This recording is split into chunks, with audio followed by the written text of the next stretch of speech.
Laissez-moi vous ramener sur les rives d'Alger au XVIIIe siècle, où le vent salé portait plus que l'odeur de la mer.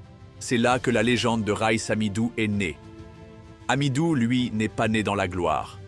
Son père était un humble tailleur, et enfant, Amidou a embarqué sur un navire corsaire comme simple mousse. Pas de privilèges, pas de relations VIP, juste du cran, de l'instinct et une soif d'horizon. Mais la Méditerranée est une rude maîtresse.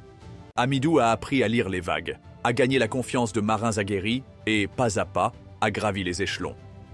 Vers la mi-vingtaine, il avait réussi l'examen notoirement difficile de la taïfa des rails. C'est une sorte de confrérie de capitaines algériens. Ils fixèrent des règles et ils ne laissèrent pas n'importe qui entrer. Son ascension ne s'est pas arrêtée là. Le Dey d'Alger a vu en lui un stratège affûté et un leader charismatique. Bientôt, Amidou commanda la flotte d'Oran, puis toute la marine algérienne.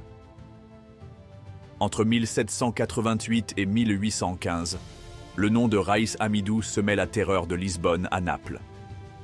L'homme a capturé près de 200 navires, portugais, espagnols, américains, grecs, tunisiens, italiens, la liste est longue.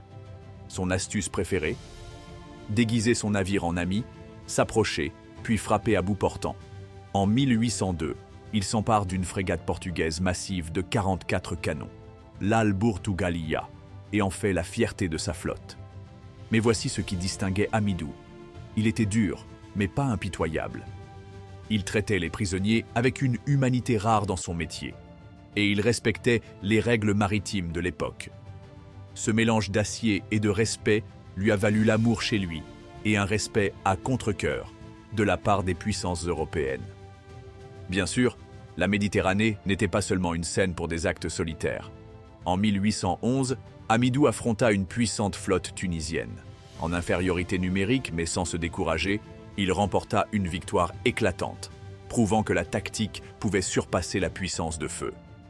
Mais de plus grandes tempêtes se préparaient. Les États-Unis décidèrent qu'ils en avaient assez de payer tribut aux corsaires algériens. Le résultat? La Seconde Guerre barbaresque. En 1815, au large des côtes espagnoles, au Cap Gata, le navire d'Amidou, le Machouda, fut attaqué par une escadre américaine. Dans le feu de l'action, un boulet de canon le frappa de plein fouet.